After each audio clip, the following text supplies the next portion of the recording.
What's going on, Badger Nation? Welcome to the PPC Den podcast, the world's first and longest running show all about Amazon PPC advertising to make your Amazon PPC life a little bit easier and a little bit more profitable. Today, I'm joined by my friend Noemi from Scale Wave, and we're going to be talking about what I call the phrase match STEM SEO ranking strategy. I thought it was really interesting, visualizing ways to use phrase match and then more phrase match and stems of those phrase matches and incorporating that into an SEO strategy on Amazon to rank higher. It was a good one.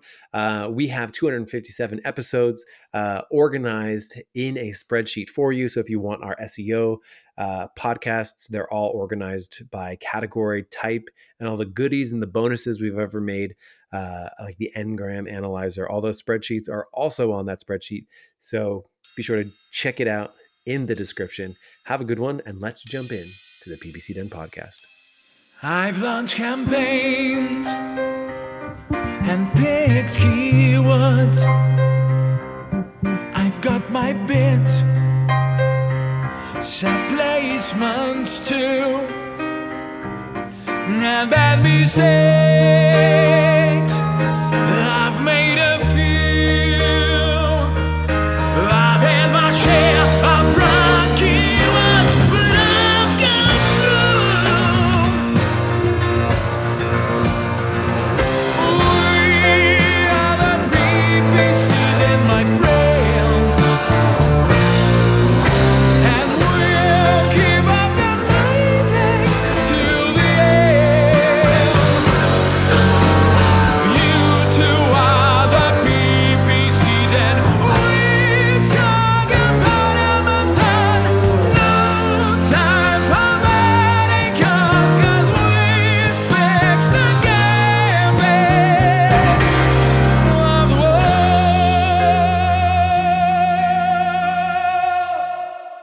Naomi, thanks so much for coming back to the PPC Den. How's it feel to be back in the den?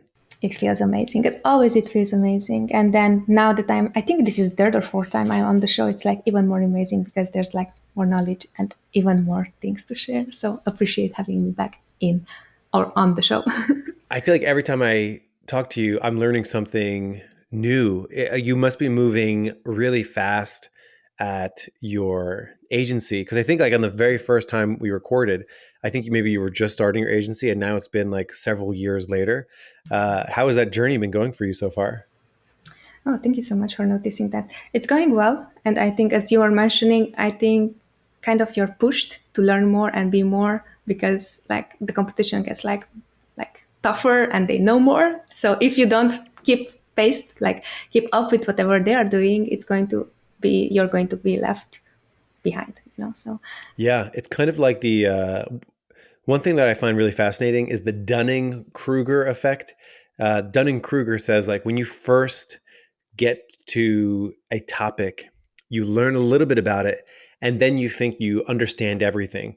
So a lot of times, like after you learn a little bit of stuff, you think that you know everything, and then like you spend more time in a topic and more time in a topic, and you start to see all the nuance and differences and all the different connections that you didn't possibly see before.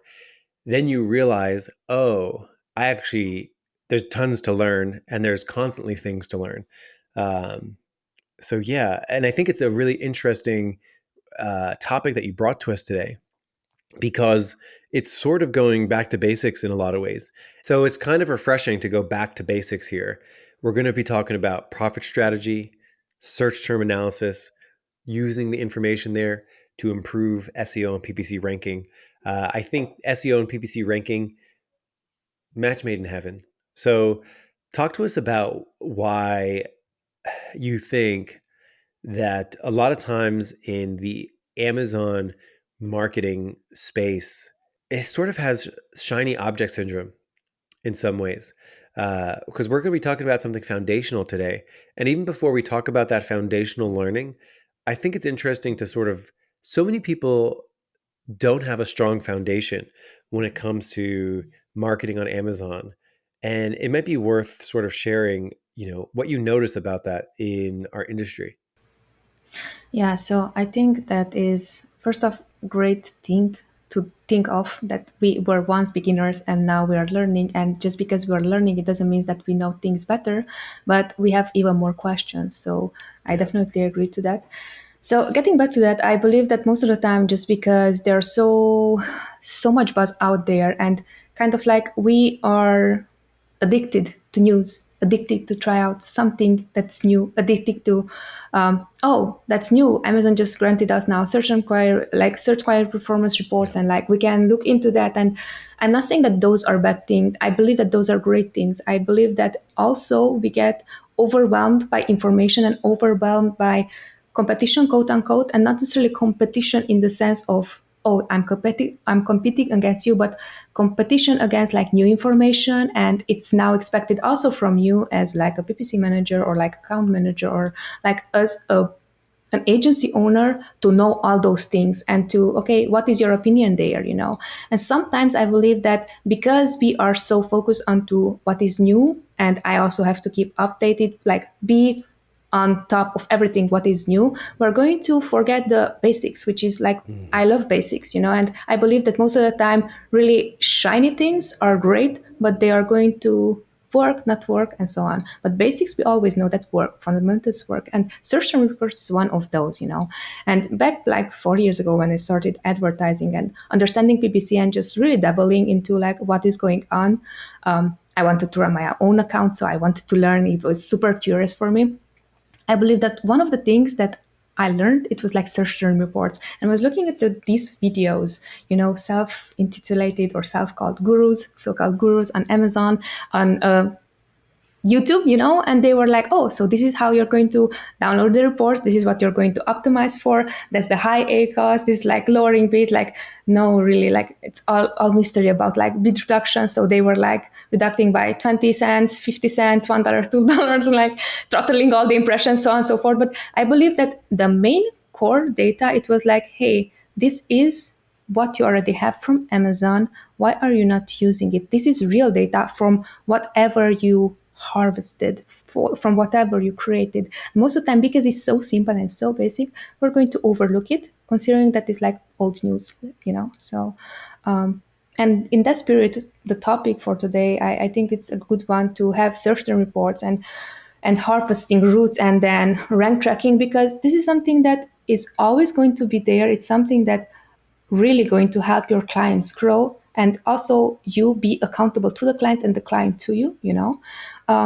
And we are just like missing out on it because there's like sponsored TV now available, and how could I catch up with that? So but stop me at any point. I feel that this is one of the main reasons why it's like we feel pressured and pushed around, just because there's so much like so many like shiny objects out there, and we are going to stop focusing on the most important things. How do you You know think what? about that? In 2017, I made a video and it was called "The Best Amazon Keyword Research Tool." And you know what the tool was? It was the search term report. And today in 2023, someone asked me the other day, like, "Oh, what's your favorite keyword tool?" And I'm like, honestly, you got to start with your search term report. It's like so boring to say. It's like, oh, just go use this report that we've all known about since 2012. But it's like, go use it. Like, I can't tell you how many people don't, or like they forgot to use it because they're using some other thing. And I think that the real thing is like every new thing is additive. It should like add to your foundation. So sort of like the task list gets longer to do all this work. So like, yes, you start with your search and report, and then you can do, competitor ASIN analysis, reverse ASIN lookups on your competitors. Like you still do all of those things, but taking it back to the search and report. So let's talk today in 2023, how you can use your search term report to actually rank better in Amazon. Right. So I think it's really important, first off, once that you're downloading the search term report, to see what is converting, what is not, and how much money you have budgeted for different experiments and testings. And I'm calling them experiments and testings because that just because it converted once, there's no guarantee it's going to convert once again, and there's no guarantee it's going to convert at the same ACOS, at the same CPC. And at the same rate as it worked well for like other campaigns. Giving you a clear example, once that you're downloading your search reports, for example, there are certain things that we can scale and there are certain things that we cannot. And giving you an example, it can be that one search term performed really well for you and it brought in like 10 orders. Maybe that was a phrase match. And then you're looking into it, okay, so this search term actually, this is what the keyword words, but the search term is like 10 different terms, So then you might say that that keyword performed well for you, but actually there were like 10 different people who bought 10 times the same product. And then you might have the impression that it's just like, okay, then the next step should be that I'm going to take those 10 terms, keywords, maybe add them into an exact a campaign, a sponsored product exact campaign, and then let it run, And then sometimes once you're going to do that, you have everything figured out, you're discovering, hey, actually now I'm paying different bit. Now I'm converting differently. Now it's totally like, oh my gosh, what just happened? This worked really well. So I believe that first off is going to be important for our listeners to understand that while you are downloading specifics like the search term report and you find like specific keywords, that it's not always translating into it's going to work really well. Also, if you're going to take those exact same keywords and add them into exact matches, ideally it should work, but sometimes it doesn't. So actually lately I was talking with Anthony from Data Dive, and he is like, he's amazing when it comes to keyword research, and like Data Dive is amazing when it comes to keyword research, and we are using it internally. However, what I'm noticing is that it's enough to have like 5 keywords and then create exact match campaigns with those 5 keywords and see where am I converting for that specific keywords, and which one is the most profitable for us, because we like to look at profitability rather than how to scale faster or rank faster. So then it was like, okay, so this keyword is really converting for us, but then how to double down on that. And then we noticed that there are specific routes, like maybe 1 word, 2 word. I believe also you created at some point a very, very interesting video on the opposite side of how to negate and how to find the 1 word, and then you can add it into phrase match. Wait, I forgot the name. It was about something. N-gram analysis. N-gram, exactly. So Yeah. it's I'm not sure what episode it is, but if our audience would like to go back to that episode, because actually the search term reports and what I'm talking about, it's exactly the opposite of that, right? So everything that it did not work, now it's going to work because we're using it purposefully, right? So then based on that, once that we're downloading a report, we'll see the 1 keyword that performed the best, and then we will add them into phrase matches, and those phrase matches actually are going to help us rank organically for those specific routes. So let's pause there. I have a couple questions. I just want to get some definitions out here. So you mentioned like root keywords. Can you give us an example, in case anyone doesn't know out there, what a root keyword is and how that sort of would stem out? Talk to us about that. Sure, and I was just like thinking about that. Can you just give me a product so it's going to be maybe easier for me? So I'm not going Let's to say coffee mugs. coffee mugs. Okay, so coffee mugs, it's one of those keywords that is super, super generic, but it's a good one. And it's a good one because then you have like harder work to do. So for example, coffee mug. Coffee is one root and mug is another root. Coffee mug itself, it becomes a root that is going to be everything that is coffee mug related. So for example, coffee mug for adults, coffee mug for kids, maybe not coffee mug, but like coffee mug for, I don't know, white ceramic coffee mug, for example, that's also, it's coffee mug the root, but there's like a phrase, like an inverted phrase. Coffee mug, and then 500 milliliters or like 200 milliliters or so on, like that would be coffee mug. It would still be the root keyword, right? And then if you want to go a step even further, and getting back to your analysis as well, then coffee and mug. And if coffee and mug are not converting, then for sure that coffee mug keyword, like, and anything else that is after those 2 words are not going to convert for us, or are going to convert for us a very high cost, So I think, did that answer your question related to like coffee mug? And then that would be the root, and then the rest of the keywords that are going to be actually search terms that our client or customers are looking for. Make sense? Absolutely. So the part of the so now we've planted some seeds and we have some roots planted down in the ground, and these are going to stem out. So like coffee mug, ceramic coffee mug, glass coffee mug, so like very large coffee mug, 20 ounce, 24 ounce, so on and so forth. Yeah. So by planting these roots down and then going to the search term report, you can see how all these stems are performing, right? And that's the next step. And then what do you do when you're looking at, like, what's a sample thing that you might see of all these different levels of performance? And then what do you do with that information? Sure. So, for example, let's say we had the one keyword that is like coffee mug for adults, and that one keyword, it generated different search terms. Next step is going to be, okay, these 10 search terms, probably it could be that the first one actually generated 5 sales, the second one 2 sales, and so on and so forth. So then we would take once again the same keyword that was like a search term that was generated by the keyword, and then we create one more phrase. Because what is happening most of the time is that if it's phrase match, then it's going to be the same keywords. Now Amazon is really like throttling when it comes to, you're going to target one word and you're going to get something else. So usually what we would like to do here is like having modified phrase. So we're adding the plus sign. And then the interesting fact here is going to be that once that you have that seed and that keyword and then the search term which have the same root, what it's going to happen is that we are going to add that keyword into a rank tracking software. So in our case, we're using Helium 10 for that purpose. But once that you're going to add that only that root, then you will see that for that root, if it's added within a rank tracking software and also added it in your listing, you can really track what is working for you, how it's working. And it's very interesting, and I'm not sure why. Even sometimes when we are running ads, the ads are not always converting, we organically are still ranking for it just because it's within the listing. And also, eventually, we would rank also for it on the PPC end.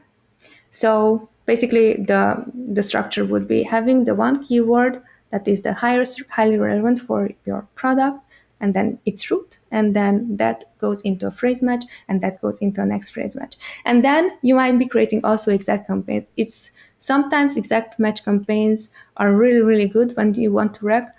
We do not expect low ACOS for those ones, though. However, did that answer the thought process and how we would go about it?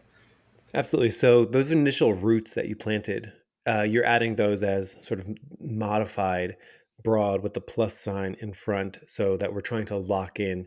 Okay, if glass coffee mug, I want to lock that in, and then there could be stems of that word. Is that right, or are some of those roots you are adding as phrase, like glass coffee mug would go in as a phrase, or coffee mug would go in as a phrase? People always love hearing about how people manage their match types. Sure, that's actually a great point that you made, and there's one purposeful reason why we're not creating really broad matches is that because right now, if you don't have enough negative key or enough keyword that you know that you're not going to convert for, if you're creating a broad match campaign, it might seem that it's going to produce a lot of sales, but it's going to be at actually it's a very high ACOS just because there are a lot of keywords that are not going to convert for you. So therefore, when it comes to creating campaigns, we would go for phrase matches, just because that is like at least 1-2 keywords have to be within that search term. And also we're going to go with the modifier exactly because of that. So when it comes to ranking, usually exact matches are the ones that are going to rank you the highest. Then phrase matches are the next ones because there's one specific word or 2 words or like multiple words in the same format that is going to help you with like similar to exact, but that is on the second level. And then broad matches. And I do hear like a lot of I was just listening to Stephen Pope. I think he just like created a video a while ago, and he was saying that most people are not using broad matches, and I do, and he sees like a lot of good results and so on. And honestly, I went into to see like, for me, it's not as much important to how much money are we making, but how much are we losing. And it was interesting that with broad matches, we lost the most money. And it's, again, it's not because it was not controlled, so then I was like, okay, so which is the best search term, or the best practice that we could do for this account, and I'm not saying that that is wrong or that you should be not doing it, but again, based on our clients and their accounts, when we did like an in-depth research, this is what we see. And again, getting back to that, sometimes broad it's exactly what you're looking for, because it's just like sometimes it's not working anything else for you, so I believe that it's really a judgment call rather than this is the way how you should do it. And getting back to your question, I also believe that because there's like, if there's no binary answer, then there's therefore is no correct answer. This is why we're missing out, because again, it's the account, what works best for the account. And since we're talking about the match types, also I wanted to bring up auto campaigns. So when it comes to auto campaigns, I'm sure that also you're still using auto campaigns. They're super, super helpful when it comes to keyword harvesting. So when it comes to search terms from auto campaigns, what we noticed is that, again, auto campaigns are, so they have their purpose and they should be used. And then everything that comes from auto campaigns, you would be harvesting it and then create their like phrase match campaigns and then eventually exact match campaigns. I'm very curious to know, like in your case, Michael, since you're seeing like so many accounts as well, and also like AdBudger is amazing. I'm sure that you're dealing with a lot of clients. What do you see on this end when it comes to search term, and like what is a best judgment for you? Oh man, I just did an episode. I don't think it's released yet on like what are the characteristics of like super low ACOS accounts. And that the big themes, I just recorded it 2 weeks ago, but I haven't had all the caffeine to start my brain yet today. I was going to say that the characteristics were they were using broad, and they were using it quite well. Like you would imagine, like a super low ACOS campaign only had exact match because it was so tight. And these accounts were actually, they had a really good distribution of spend on things that got orders. What I mean by that is they didn't have like 90% of their keywords get only one order a month. Like they really focused a lot on their spend. So I think one of the biggest issues like 3 years ago was not enough segmentation. Like people would have like an auto campaign and some keywords that were broad, and then those things would be going out and capturing a whole bunch of data that they weren't capitalizing on. Like there was no search term graduation or anything like that. And then I think the biggest problem now is over segmentation. What I mean by that is if you have 10 individual keywords that get one order a month, you would actually be better served if you had one broad match capturing all of those things. Excuse me, I'm allergic to bad Amazon PPC. So as I was thinking of some of these accounts, it made me a little Love the made taste. me a little Love the ill. taste. But these really good accounts, they had really good distribution of like average orders per keyword. So that is to say, they were using broad really well. So instead of like 10 individual exact matches that only get one order a month, so like in between those orders, like the spend can get a little wonky. They were sort of using their match types as a way to plant these like mini auto campaigns that captured a lot of data that they could bid specifically for. So these were terms that weren't worth graduating into an exact match or a single keyword campaign. So they sort of baked them in. So yeah, they had good spend on broad matches, which was a little surprising Yeah. for sure. And yeah, what I generally see is a lot of accounts, they are not afraid of lots of different match types. So like they'll run the auto, broad, phrase, exact in separate places. They'll also sometimes have dedicated places for modified broad with a plus sign there. And sometimes they do that alongside the phrase or in a separate campaign all in of itself. So yeah, so when we think about sort of the theme of this episode, planting that root down, looking at your search term report, trying to find a root. So coffee mug as a root. And I think, you could theoretically, if we're obviously you'd want to run all the match types, but like when we're thinking of it like planting a root, like letting it stem out, we want to use broad, modified broad, and phrase for their purposes, so that if you just did it exact, you wouldn't have it stemming out and finding different terms. So when you do that, when you plant that seed of like phrase match coffee mug or modified broad coffee mug, something like that, you're missing a world of information and strategy if you're not going into your search term report and actually looking at what stemmed out from that, seeing what, and then, talk to us about the data that you like to look at when you see those stems. So let's say you plant the root of coffee mug and glass coffee mug pops up, and then you discover glass coffee mug and it says that's a great keyword. Like, what do you do with that information? Where do you put it? What do you do with it after you find it in a search term report? Sure. So usually we would create new campaigns with them, but like again, it comes down to testing. If it worked well for one campaign, doesn't mean that it's going to work well for other campaigns as well. However, sometimes actually the case is that it's going to work well. So once that we found those keywords, we would, again, repeating myself, we would create campaigns that are like phrase match campaigns.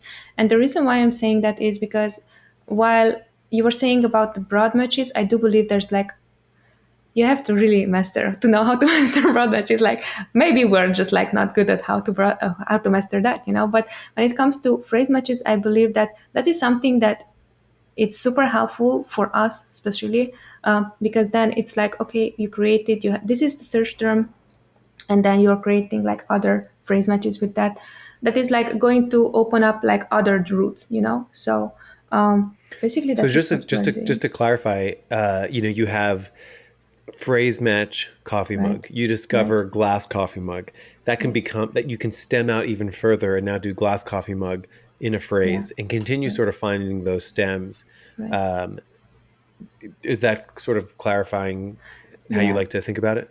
Exactly. Because what we noticed is that once that we're going to go broad after we went phrase, then it's going to be like too many keywords that might be not related. So, and if we're going straight to exact matches, then that might work, but those might not be the exact terms that we want to rank for, and they're like a lot of keywords. So this is why we would do like phrase and then phrase and then phrase again. And the idea is like, yes, it might be that a few keywords are going to be duplicated, but the idea is that it's going to be a different bit. So we are not fighting against ourselves. And the end goal really is to rank for the specific keyword for the specific route. So if we can achieve that at the lowest cost, why not? So that is the like thinking backwards. My purpose is to rank for this keyword, like what am I going to do to rank most profitable for that keyword? If I'm creating exact match, probably it might work for me, but it might become more expensive. If I'm creating broad, again, it might work, it might bring in more orders, but I have less control. So therefore, I'm going to create the phrase match campaigns because those are the ones that are going to help me with those exact same keywords, like help me really rank. At some point, we also had an episode about strategies when it comes to, I think, evergreen Mm-hmm. um, Amazon PPC strategies. One of our episodes, and actually that was a very like Is a it popular got a one. lot of a very Mm-hmm. popular one, yeah. And it this is also on our new podcast. Your audience can look it up. But basically, there also it was a concept of like ranking up and ranking like horizontal and vertical ranking. And it's exactly the same concept. Whenever you want to rank and you want to be found for that exact keyword, you would be ranking like vertical, right? Like, sorry, horizontal, vertical. This is vertical, right? Sorry, it's 10 o'clock here as well, so excuse our. Sometimes it's like not really there. This is a vertical, right? Horizontal, vertical. Okay, so if you want to rank vertically, therefore you're going to use either exact either phrase matches, and that's actually what we're doing. But here we are ranking both vertically and horizontally. Makes sense? So then we're bringing more keywords that are actually bringing us closer to whatever we want to achieve. Um, did that explain Yeah, better? and talk to us like what you do with that, with those terms that you're finding, in terms of like, because you mentioned, I think you begin to take that information and you actually begin to put it in the product page Yes. itself. Talk Yeah. to us about what you're doing. So as you're doing this process and you find coffee mug and glass coffee mug and ceramic coffee mug and so on and so forth, what does it take for you to take that information and then think it's good enough to put into the product title or the listing or the bullet points? Like, how do you think about that? Sure. So I would look for. especially search volume when it comes to those keywords, because each keyword then it has a different search volume. And then usually mid to low to mid search volume are the ones that are going to perform better, because those are going to bring you up faster on the ranking scale. So those are the keywords, for example, coffee mug. And then a coffee mug, it was like, I think, what was yours? You were giving a feedback. Glass coffee mug. Glass coffee mug. Okay, so for example, glass coffee mug actually has a good search, like search volume. We would use that one. We would either add it into the title and or I into the bullets, so it's depending on the search volume. Ideally, higher the search volume, we would add it like higher ranked. So title is the most important, that is the one that's going to rank, then bullets, and then the rest of the listing, A plus content, and so on and so forth. Do you So also then prioritize where in the title too? Like earlier in the title, a little bit more important than later in the title? Yeah, that's a really good question. So we also experimented when it comes to how much to change when it comes to these things. And what we noticed is the moment that you're going to rip off the band-aid, just place it like totally different listing and like everything is different, you're screwing up indexing, right? So lesson learned from our mistakes, it was like, okay, so of the title, these are probably in your title, you're going to have in between 2 to 5 to, it depends how much you want to like stuff keywords there. But there are going to be certain keywords that are already there and you organically rank for. So I think the way how we're thinking is that what is the keyword that we're not ranking already on the first page, that if we're taking away, we can, like, we are still good. Makes sense? So if we're on second page, third page for that particular keyword, even if it's a high search volume keyword, we're still not converting. Therefore, if even if we would convert like via PPC, we would still have to like fight the big guys who are paying a lot of money for those spaces, or for people who are just like selling their products for $5 when ours is like $50. So clearly it's not going to be conversion. Very long, like in-depth answer. Basically, it's going to depend on the where do you show up for the keywords that you have in title on the page. Make sense? For sure. I like to think of that, what you described, as almost like the foothold technique to ranking with SEO. It's like you don't go after the biggest, hardest terms first.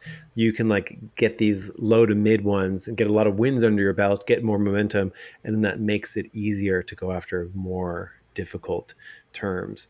So, and do you do this just periodically, like once a month, you'll go and look for those search terms that might make sense to put into your bullet points in your title, so on and so forth? Do you do that like once a month? You just sort of do that scan once a quarter? Or is there some kind of metric that happens that then you're like, okay, I should go do this task? Like, how do you think about when to do those things? Yeah. So we usually do a monthly, like we're downloading search terms for on a monthly basis, simply because it's like, oh, this month this is what works. So kind of like it's segmenting information or data in our heads. But once that we are going to do that, then we are going to have an in-depth, okay, what worked, what didn't work, and which are the things that we should apply and which are the things that we should stop doing, right? And here, for example, after the monthly reports, we're just going to generate that one. We're waiting, like, we give it a 3 to 5 days time to just ensure that all the attribution, everything comes through. So actually we are dealing with real data.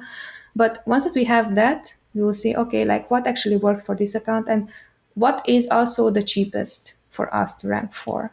Because most of the time, giving you an example, for example, there are certain things that are working well, but they're expensive. Giving you, if your break-even ACOS for the product is like 20%, and this other keyword, it worked really well for you, but it's like 50%.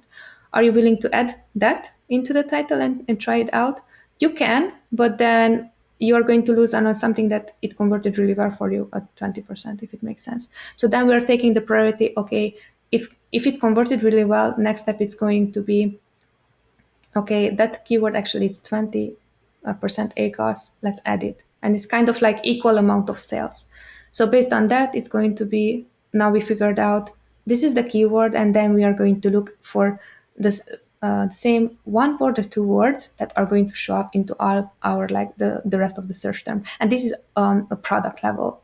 And something else that also can happen if you have especially products within the same niche, giving you an example, a clear and a matte version, or like a black and white version, then what's going to happen sometimes is that you're going to find keywords that are converting really well for both products. So what do you do then?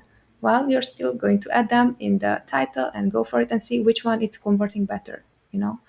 Because while it converted really well for last month, there's no guarantee for us that it's going to convert the same way this month. Maybe it's going to be a new competitor who's like going to just hammer down that keyword and they are going to pay a lot for it, you know? So then this is the safety net, basically, what we would have.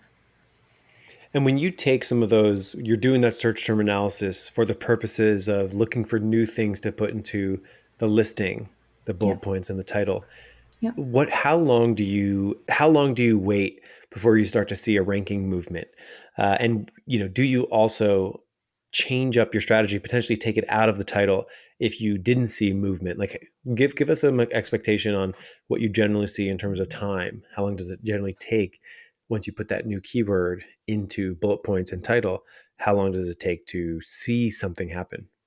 So we're tracking on a day per day and week by week basis, and the reason why, and also month by month basis, and the reason why we are going to this extreme is that from one day to another, it might be no change for some keywords. There's no change for other ones, like immediately. It's just like skyrocket organic rank, like you're up at like 20 plus. If you're going to log into Helium, then everything is green. It's like great. But in some cases also for us, what is important to see really like how does it going to evolve after 1 week. We have a better understanding. Okay, so this worked really well, and we should hone on that keyword. Sometimes what's happening that after a month, actually we are going to like fall, and then that is, I think, the most important data that most people are not looking into, like longer time period data, because that is going to define. Okay, now it worked really well. It just like it was a click, like it I just figured out something, but after a month, it's not working. And then it's going to come down how competitive that keyword actually is and who else is trying to compete on that one. Because sometimes it can be that you convert it like organically just because you added that into your SEO title.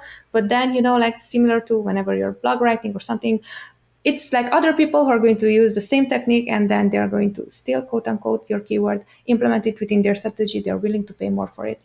So I believe that it has to do with understanding the data for specific time periods. It's very important. It's not only like how do we track it or like how often do we track it, but what is that, how does something evolves.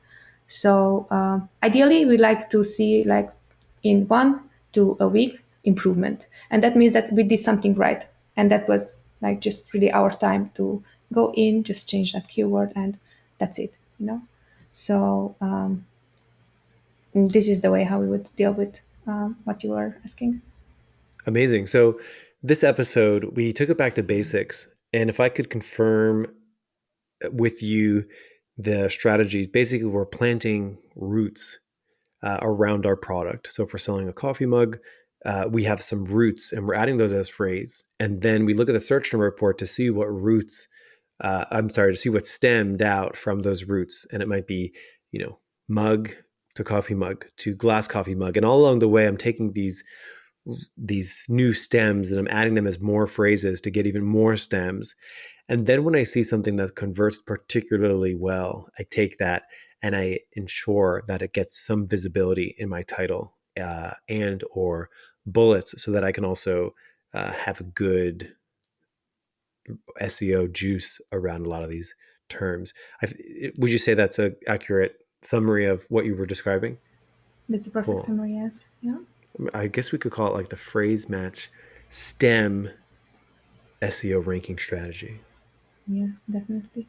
We should add it to ChatGPT and give us like 10 more, 15 more titles based on what you are saying. 15 more titles, yes. Yeah. I'll read those off I'll do this after we hit record, and I'll read those off at the beginning of the episode. Definitely. Naomi, thank you so much for coming back on the show and sort of sharing this, renewed view of the search and report, finding some extra utility out of it. So you are agency owner over at scalewave.io. Is there anywhere else you'd like people to reach out to you if they have questions? On LinkedIn, I'm trying to be as active as possible. That is also a great place, but also like feel free to shoot me an email. I'm always happy to hear. And always, if you're listening to this episode, and that is something that made me contact, make sure that you're referring like Michael and also the PPC Den podcast, because I love to know like where it was that trigger that made for you sense to contact me. So definitely, you can contact us on ScaleWave, and you can contact me personally as well. Contact at ScaleWave, that's going to be redirected to me. So just letting you know. Awesome. Well, Noemi, thank you so much. Have a good one. And everyone else, I'll see you next week here on the PPC Den podcast.